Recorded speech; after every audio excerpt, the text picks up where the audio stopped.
mean, it's something you already have as Americans. Okay. Um, I'm, I'm sure there's some people who would maybe question whether the First Amendment came from uh, the Quran. Maybe there's some similarities in what you said, but the whole Congress shall make no law part, I think, has often been really stressed as not making laws against certain uh, religions or worldviews, so to speak, um, uh, or what people talk about free speech, etc. I don't know if I'm butchering that. I don't know the quote, but anyway, um, at any rate, so I'm and honestly, like I came into this conversation kind of nonchalant because, you can record it if you want, but I'm at a point where I just want to understand what you're saying because I see as you talk about what this secular Quranism and typically you attract a lot of attention. So I just want to understand exactly what it is you're proposing. So now that you've talked about the legalistic framework that is basically divorced from the actual theism of the Quran, now I guess, and I mean, you don't have the incredible case to prove of frankly anyone who takes up metaphysical topics. So now I guess you have to sell the issue of uh, extramarital uh, sex offense, right? A sex offense charge. Like, why Yes. don't you tell me something about that? I understand that this is meant to protect the family, primarily the children, right? It's basically to raise the status of married parents. So it would lower the status of non-parents and unmarried parents who would be treated as sex offenders. So it sends a very clear message about, what is acceptable. You should choose your spouse carefully. You should choose the other parent of your legitimate offspring carefully, and they should know what they're getting themselves into, and think carefully about marrying you, and think over the whole thing carefully. And this, I think, I would would see. would improve the quality of people's marriages as well as the quality of their parenting, and this will in turn lead to lower crime, because I think it's statistically, I mean, the percentage of convicted prisoners who come from fatherless homes is significant, statistically significant. As in, the Okay. majority of Um, convicted prisoners come from fatherless homes. all right. Um, uh, now I can't confirm or deny those statistics, but we can just grant it hypothetically. But either way. So if you're talking about that kind of that is often I guess the traditional family unit that is often uh, championed by our uh, Christian conservative friends, which frankly, it's present in a lot of cultures.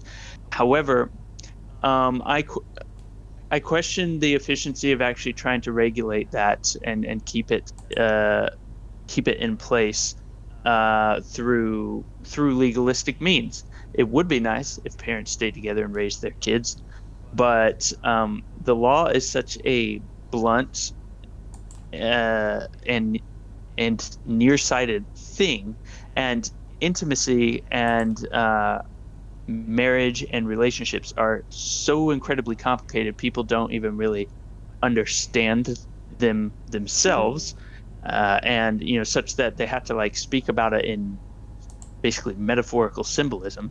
I'm really not seeing how the law being too involved with that is a good thing for humanity.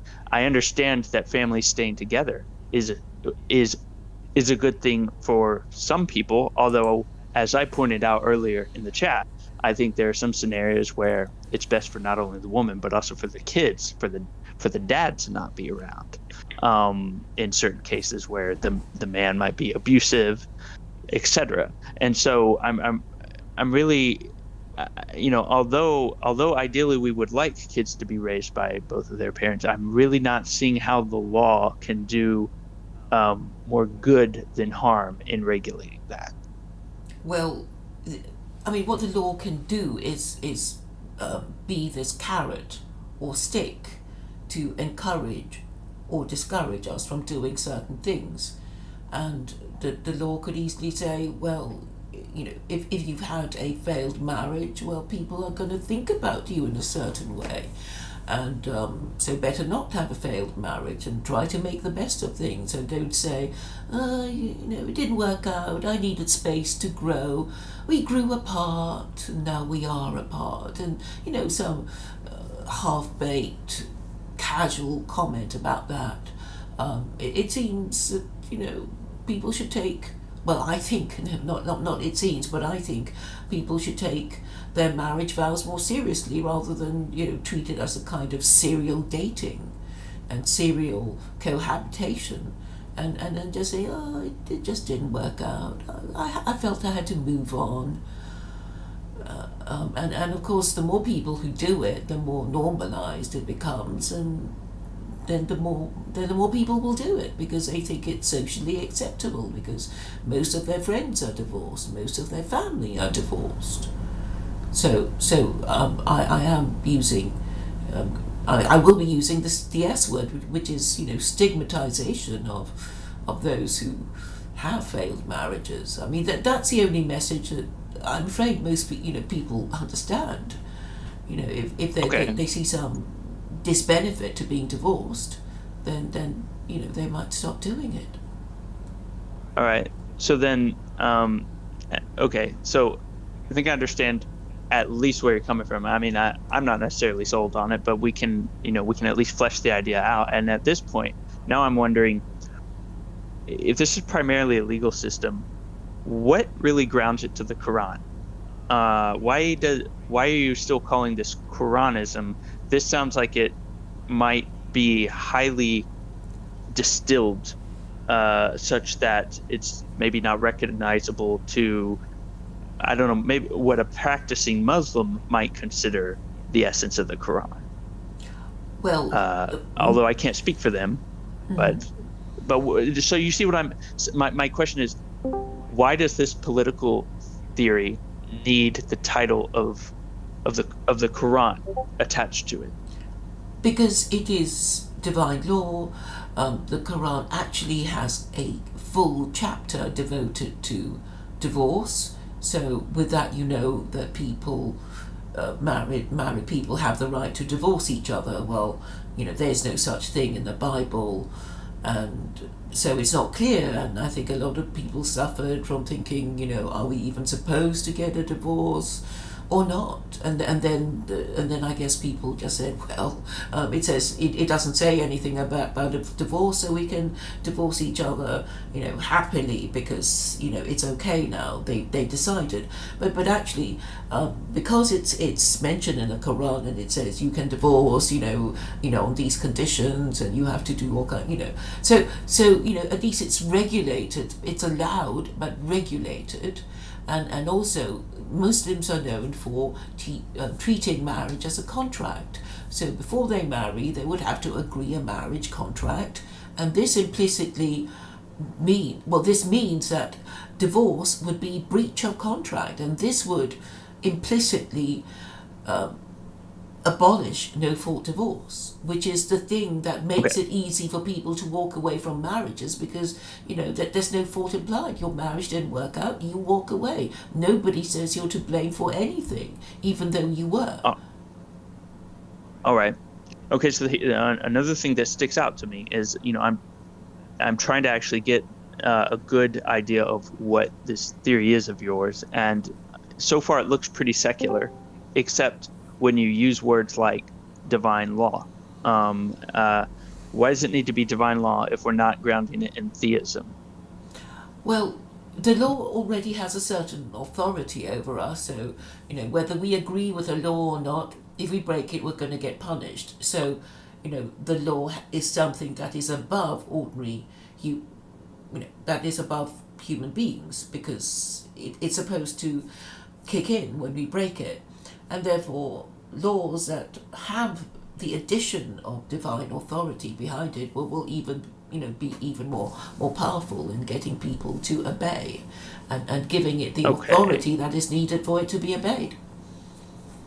All right. So I understand that. So you're saying the law is something that we are subjugated to, and in order for the law basically to be something other than a person aiming a gun at someone else, it needs to be grounded in divine authority.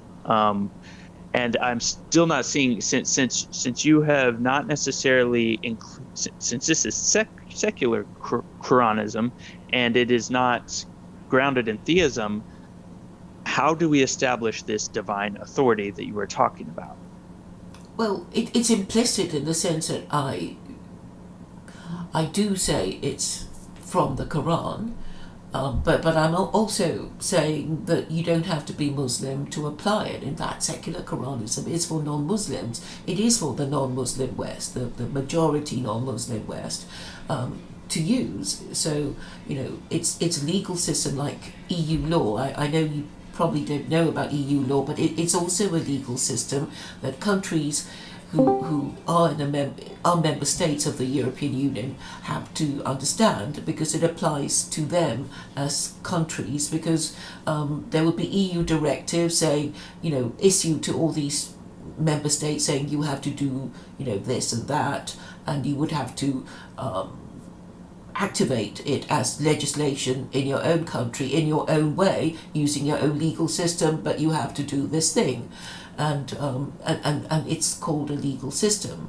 And you don't have to approve of the EU, you might hate the EU, but you can still understand how it works and practice law as an EU lawyer. And I want it to be understood that you don't have to be Muslim to, enter the legal profession and understand how it works, or, and obviously people who enter the legal profession will eventually enter the judiciary, and I call it secular Quranism because I don't want anyone to think that only Muslims can do it, because that would be, outrageous. But I mean, what I hope to do is to show people that, it could work for them if they want a certain kind of society, i.e. a society that prioritizes the preferences of married parents. But it may be a problem because, not many people want to get married or want to have children. But that might be to do with, how difficult things are for people now, the house prices and not having a steady job and the gig economy and all that kind of thing, and obviously everything needs to be changed to make it okay for men to marry women and bring up children with a steady job and all kinds of things. So I do acknowledge that my proposals are quite radical.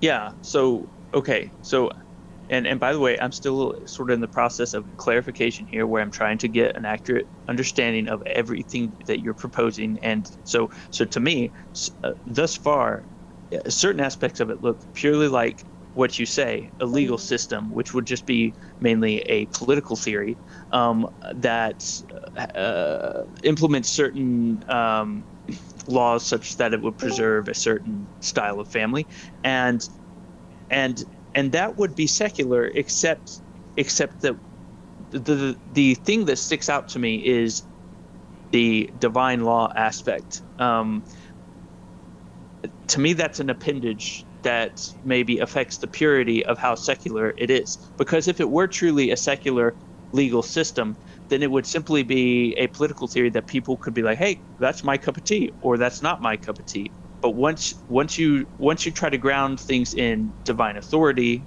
or theism, etc., you take on all the burden of proof that a theist takes on, or, like I said earlier in the conversation, anyone who's trying to establish some sort of metaphysics that is exclusive to other alternative models of metaphysics. So I'm trying to understand what you're saying. Is this divine authority that this system of laws come from, is this divine authority the the authority of the Muslim God? Um, Because if that's the case, it would be kind of hard to call it secular, in my opinion. well, the idea, I think, for all members, all the Abrahamic religions is that they worship the same God. It's just that they have different ideas of how to worship this Abrahamic God. That's why you have so many different sects in Christianity, and different forms of Judaism, and different and even the Muslims are divided between Shia and Sunni, and but it's the same God. I mean, it's the Abrahamic God, isn't Okay. it? Yeah, but well, that's not really. Maybe it is. That's a different question. What I'm really asking is the is the divine authority that you're saying secular Quranism as a legal system is established in, is that divine authority the authority of the Abrahamic God? Yes, yes, it would be. Okay. All right. Then now at this point I'm wondering what you mean by secular when you're talking about secular Quranism, because uh secular typically is often used in a way that is divorced, meaning divorced from religion or something to that effect.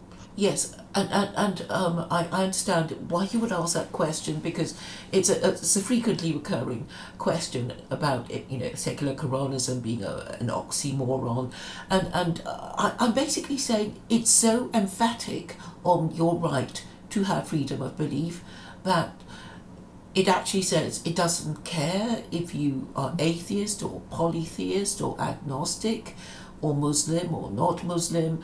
It absolutely guarantees your freedom of belief. You just have to obey the laws. Okay. So because it And the allows you laws. freedom of belief, it can't be called a religion, because all religions say you have to believe, this is our God and it does this, and the story is that. But secular Quranism is just a list of rules. And the most All important of it right. is that it guarantees your freedom of belief. Yeah. So to me, I see something that is starting to look somewhat circular in that it's claimed to be a secular system of laws that is grounded in the divine authority of God, but is it guarantees your right to believe whatever you believe as long as you follow the laws, like you said. So as long as you follow the laws, which are grounded in the divine authority of God. So that doesn't sound to me like it is actually delivering on on the whole idea of guaranteeing your right to believe what you want to believe, because it's basically saying, oh yeah, you can uh, you can believe what you want as long as you are following our rules, which come from what we believe. Yeah, and, You, and, you and, see and what I'm you saying? can say, Um, well, we don't like those rules because X, Y, and Z, and or can we do this under secular Quranism, which would be, the next step, if you want to, consider this subject further. But can I put it to you that okay, the Ten Commandments, that's nice and easy to remember, and everybody's heard of them. So we don't have to believe in God to agree with some of the commandments, do we? We can see, we can say, oh, it's obvious there should be laws against murder, theft, um, bearing false witness, and etc. We might not agree with all of them, but we can see the point in some of them, can't we? okay, so yeah, this might be where there might be a philosophical agreement. So some of the Ten Commandments might seem to a lot of people like common sense morals. That's fine. But then, if when you take it a step further and say that you think there need to be laws in place to enforce those, I question the law's ability to actually properly represent morality. I think it needs to be working at a slightly more abstract level, How because do you then it just becomes define? a question of whose morality. Yes, that would be my question to you. What do you mean by morality? Because I mean, to Oh, me, I would say that there are two kinds of morality, and I'm only interested in public morality, which is what the law says, you know, what the law allows and forbids. Okay. That would be public morality because everybody living in that country would be subject to it. And and then private morality is just matters of conscience. You could be you might do something wrong and feel terrible about it, or you might think you had the right to do it anyway, and but obviously how badly you feel is a matter for you, or the people whose words, whose feelings you've heard, assuming that what you did wrong was say mean things about them, and you might have a conscience about being mean to them, or you might think, well, they deserve it because they're stupid or whatever, but obviously, short of committing a criminal act, any misdemeanor, any bad behavior short of a criminal act will be matters of private morality, matters of our conscience, whether we stop ourselves from being mean to our brother, sister, parent, whatever, or we carry on, but there's no law against being rude to our parents, perhaps, or being selfish, with regard to our behavior towards our siblings, or being rude to our husband or wife. I see. But you All might right. feel a conscience So about it later. yeah, so I see what you're saying. So, back to your question that you said at the start of just a minute ago. You said, "What do I mean by morality?" Some people divide this into three branches in philosophy: virtue, and it's more ethics now. I know people would say I shouldn't conflate them, but I still think this applies well to morality. So like there's virtue ethics, deontology, and consequentialism. And virtue ethics is like the values you carry as a person.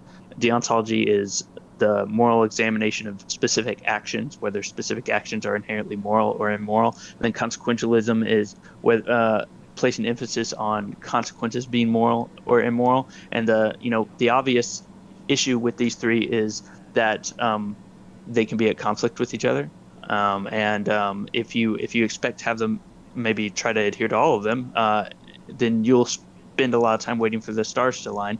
So that model is actually not what I prefer. I prefer to actually just point to the is-ought problem. So and first I'll point to the conditional statement. The conditional statement, like dogs are mammals, this is something that we can maybe check to some degree, and maybe try to get some empirical verification. But then if we make a proposition that you ought not do this, maybe everyone in the world agrees with you, but it's going to be harder to examine it in the same way that you confirm that the dog is a mammal. And so for that reason, ought statements or any arguments that involve ought statements are going to be very hard to establish. And so then it becomes a question of whose ought statements are we going to use, and under what standards are we going to establish them. If you try to get around using ought statements and you just want to avoid making ought statements and just make statements about what is the law, now you have premises that are hard to establish for a different reason. So for these reasons, I think that ethics and morality are things that need to constantly be under scrutiny and discussion, and are constantly able to be challenged.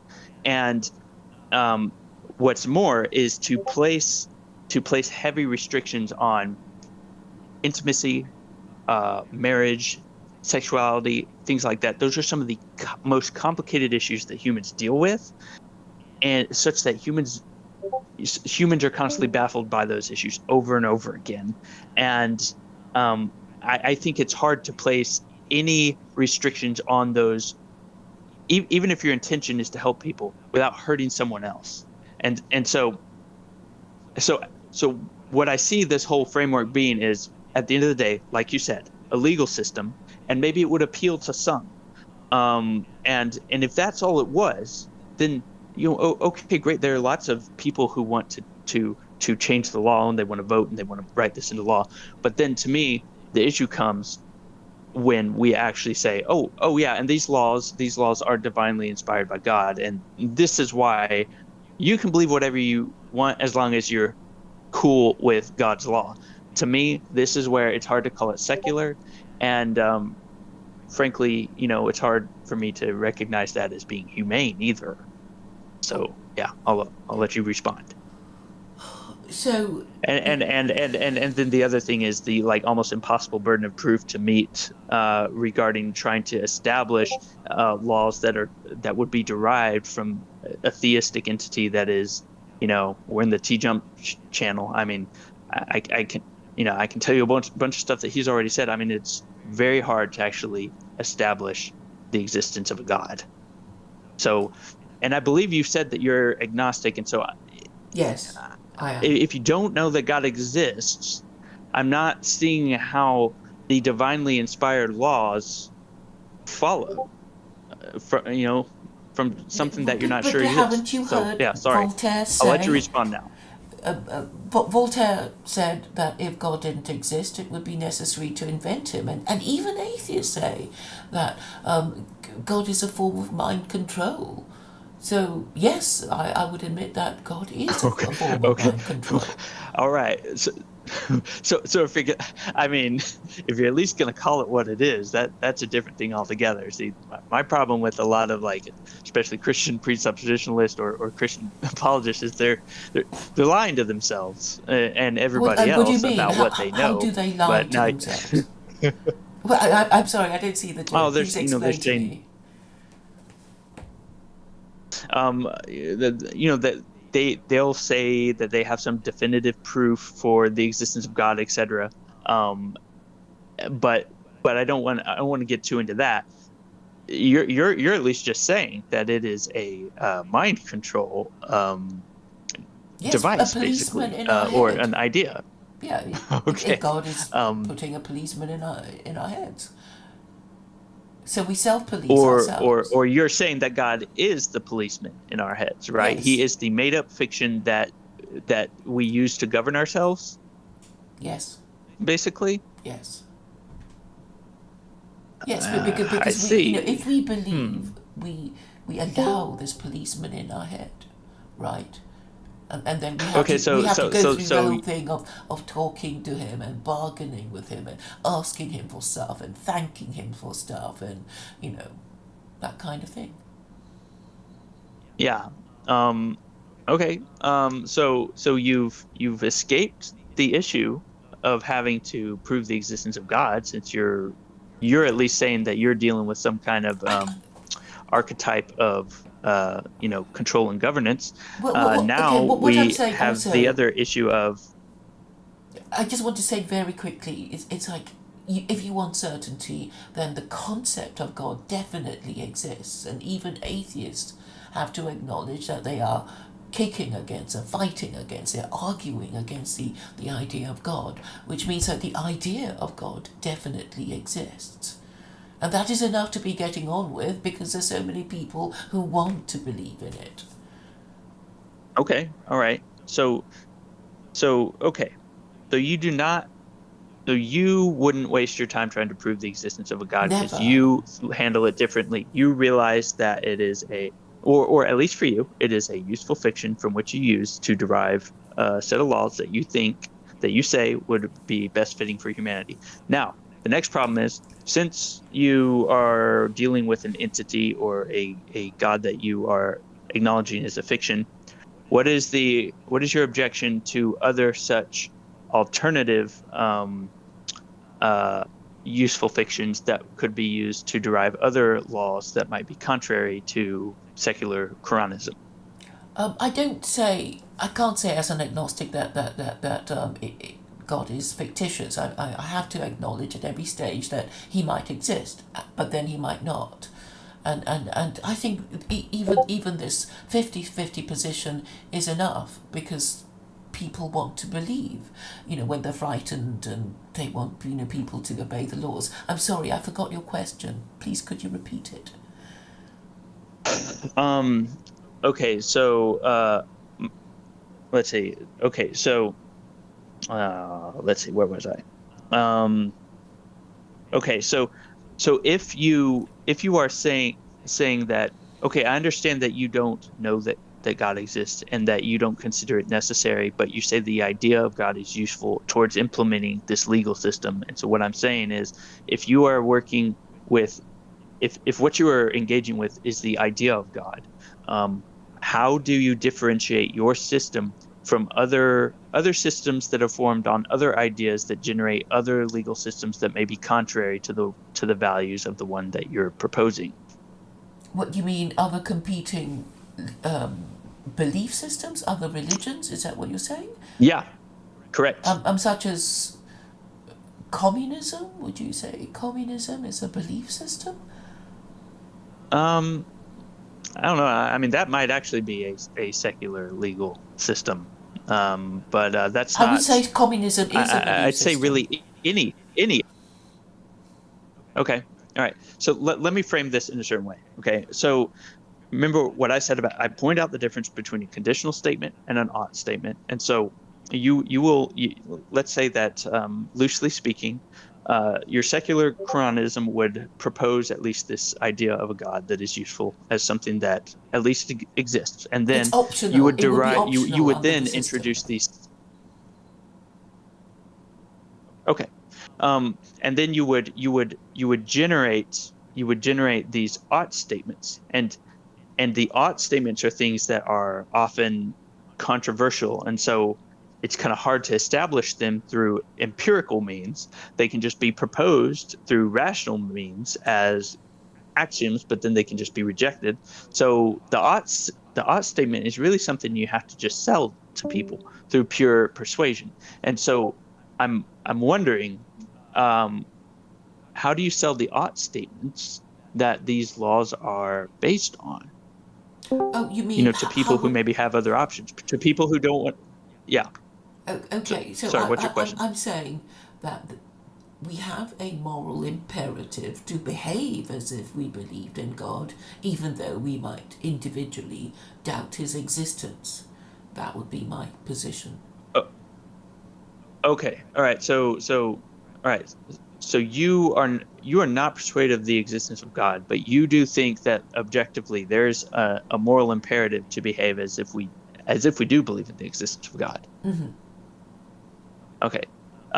So how do we know that this moral imperative is the case? There. What would you say to someone who says, "I see no such moral imperative"? How do you establish this? Okay, so you could imagine yourself to be one of those people, and I say, why don't you see any moral imperative to behave as if you believe God exists? What alternative idea do you have that is Okay. better than mine? So so basically, I don't have to. So basically, I've asked you how you establish that, and now you are asking me to propose an alternative. And to me, this is getting into some kind of burden of proof shifting. I mean, I think you are the one who needs to establish that such a moral imperative needs to exist. I don't have to offer any alternative All in right, its place. I will do as you say, which is to establish that such a moral imperative exists. And I'm saying, obviously, if you decide you want to obey these laws, it would be better to believe that these laws were, came from God. If you decided to obey them, and I think eventually, you would slide into belief, simply because it would just help you obey them. Okay, so you are, to me, this is maybe a little bit different. So you are saying that the idea of God is something that will help acclimate you towards behaving within the within Sorry. the framework of this legal system. And I'm to me, you are saying that you're still working with the useful fiction of the idea of God and saying that that is just a sort of something that will help you live out these laws. But I'm not seeing how that boils down to a objective moral imperative, so to speak, unless you're saying that the moral imperative to believe in God, to act as if we believe in God, is something that is only objective, nested within your legal system. Is that what you're saying, or is it objective even outside of your legal system? Well, I would Which say... of those two things? I want to actually, yeah. I'm afraid I don't really understand your question. Could you just repeat it again, please? Sorry, let me refine it. So you said that so my question was, how do you establish the moral imperative that we have to behave as though we believe in God? And then you said that you would establish it by saying that believing in the idea of God will help people implement these values and laws better. And to me, I'm not seeing the objective aspect of that unless it is only encapsulated within your legal system. So it may be objective nested within your system. But I'm wondering, are you also saying that we have that imperative even as individuals who don't adopt your legal system? Gosh, I find it... I'm afraid I still don't quite understand your question, but maybe if I reframe it in a way that I think you were asking, things could be clearer. So you understand that I say that we have a moral imperative to behave as if we believed in God, to help us to better obey these laws, and then you said, I guess you're asking me why it would be a good thing to obey these laws. Prove it that it would be better for us to obey these laws. Is that what you were in fact asking me? I don't. No, not so much. I'm just asking you how you establish that objective moral imperative, and I'm asking, is that moral imperative only objective or true after we assume this legal system? Or is that moral imperative to behave as if we believe in God also true for people who don't adopt this system? Is it true for everybody, or is it only true for the people who adopt that legal system? Well, I suppose only the people who adopt that legal system would be invested in the idea of it working well for their nation. So the citizens okay. All right. would So, have an interest in making it work. Yeah. So then I'm not seeing how it's an objective moral imperative if it's only relative to the citizens who function within and adopt that legal system. It doesn't have to be objective. We don't need a bunch of objective moral imperatives to have a system of laws that can help people. But that's why I pursued that. And so I'm not seeing how that's what you just described is an objective moral imperative.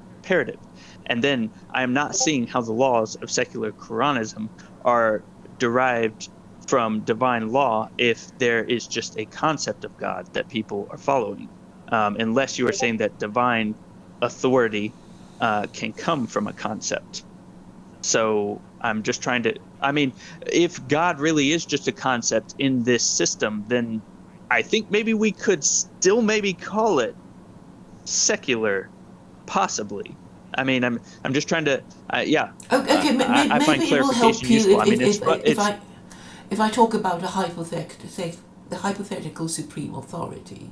So if you find it, you want to reject the idea of God, you could think of God as a hypothetical supreme authority, and in a way, we even if we're atheists, we kind of imagine an ideal situation where if everything was was going, if things were working, if everybody who was in power were in power, then we would get justice. So even as we imagine a state of affairs where, the laws are working, the courts are give justice, and the best people are in charge and they govern in the national interest. We are in a way invoking this theoretical possibility over our imperfect situation, and that ideal situation is working towards this hypothetical supreme authority.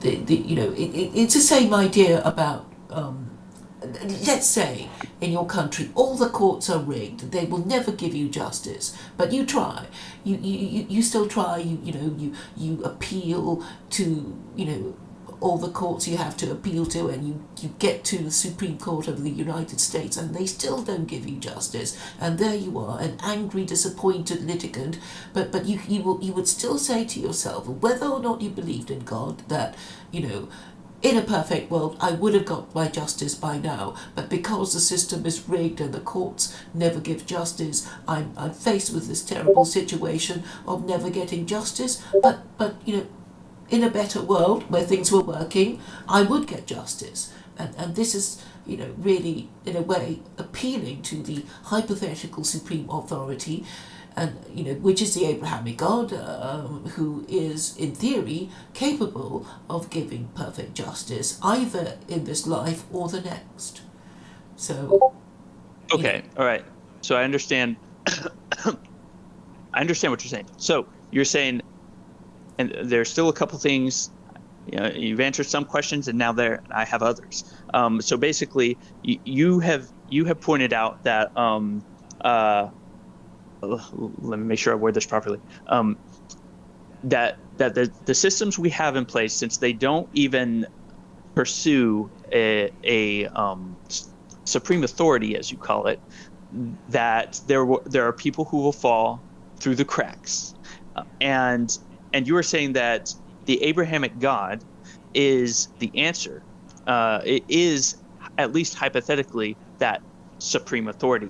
Now, to me, I've got questions about how the Abrahamic God can fill the role of that authority, given that you are using it as an idea to help people live out certain values. But this is not what I want to pursue right now. What I want to pursue right now is the fact that any systems that we make will not be absolute or supreme in any capacity.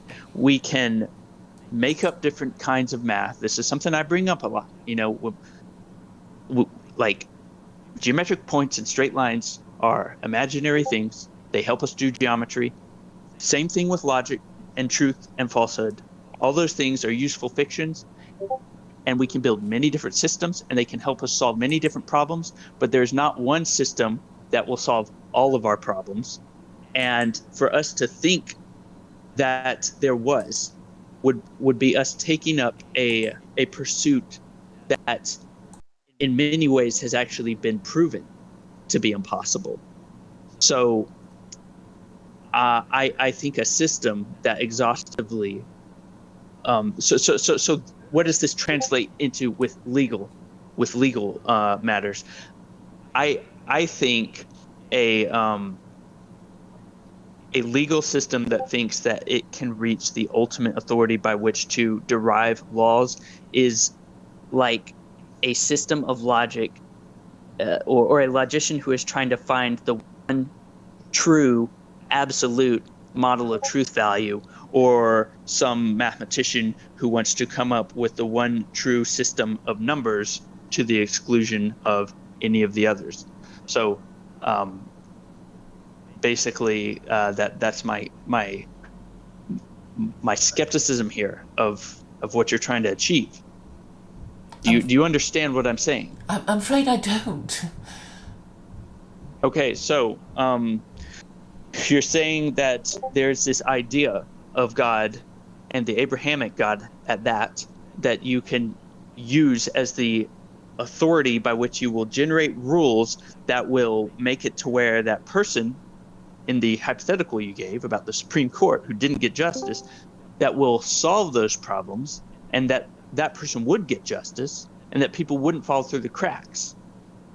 And I'm saying that we can't even make absolute systems like that in math and logic, or even or geometry, which is also tucked into those categories, in at least loosely overlapping. And so why would we be able to do that with law? No, we can't. I mean, that is why, God is so useful. So, a lot of people don't receive justice in this life, but they may lead a slightly happier life if they think that they will receive justice in the next, when, all the wrongs that they suffered would be righted. So people need to believe in that to keep them good, or, there'll be, atheists and nihilists who will stop at nothing to get their way and not care whom they hurt, because they think this life is the only life they have, and to suffer any deprivation or any loss of comfort, or sacrifice of wealth is to be made a fool of. And that's why they will never do the right thing. The rich people, the powerful people, they will never do the right thing, because they're also afraid of being cancelled, so they won't defend any principle. Indeed, they have no principles. And I think that is fundamentally the problem, that, if you have people in high places that you detest because they can't speak the truth, they don't care what it is, they'll just say whatever they think is expedient to say. They will tell lies, and blatantly tell lies, which is infuriating, because there's nothing more humiliating than for somebody to lie to your face, knowing that they're lying, and think they've done their job.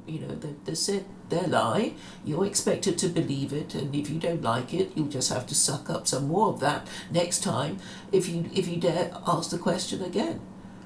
So this kind of, this is not the way to govern our country. And people think, well, the best people should be in charge, the smartest people, but also the best in morals, ethical people who care about governing in the national interest, and to have public intellectuals capable of discussing these things, rather than, making a point of not discussing these things. We are aspiring to live in a better kind of world. Okay, so again, and in a way, this in my aspiration opinion, is kind of reaching out to God, because we're saying, give us our justice that we want. And I guess he's kind of saying, if he exists, well, follow my laws, and you'll get a better world. I guess one thing that I keep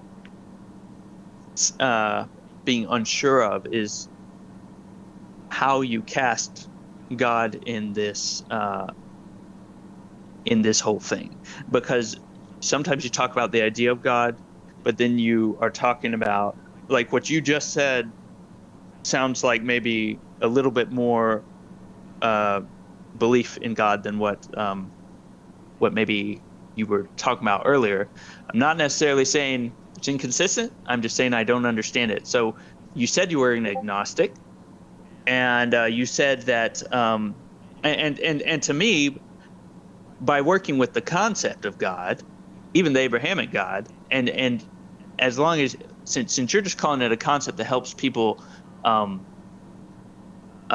implement these laws, and since the divine authority, even for the people who got screwed over or fell through the cracks, the divine authority and the belief that you're gonna go somewhere after will, I guess, smooth all that over or something.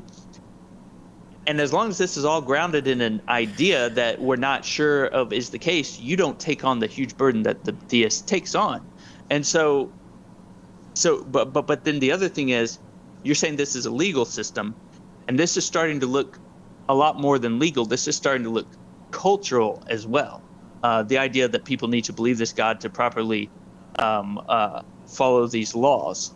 This to me is not just a legal system. This also seems like a cultural thing, which again is starting to look not secular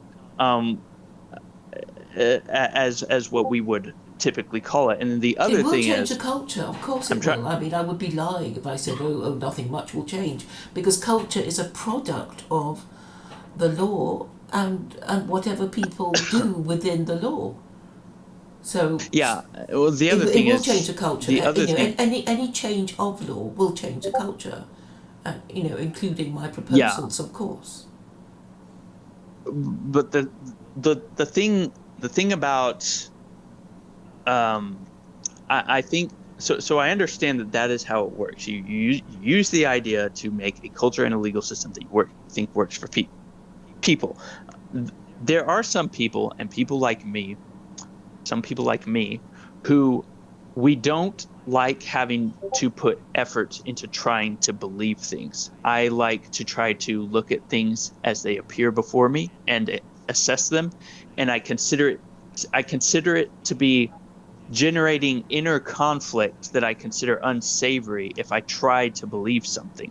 And I see this sort of thing in politics, people trying to believe in something that they want to believe in, but you can tell they're trying, so it's contrived and it comes off as extremely disingenuous. And I consider that to be the case, at least with a lot of Christians, maybe not all, and theists, and then myself as well.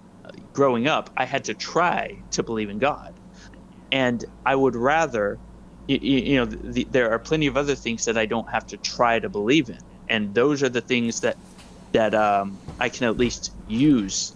And so, to me, with beliefs, I like to let the chips fall where they may, as May I like so to speak. suggest? And so, for some people, okay, For some people, please carry yeah. on.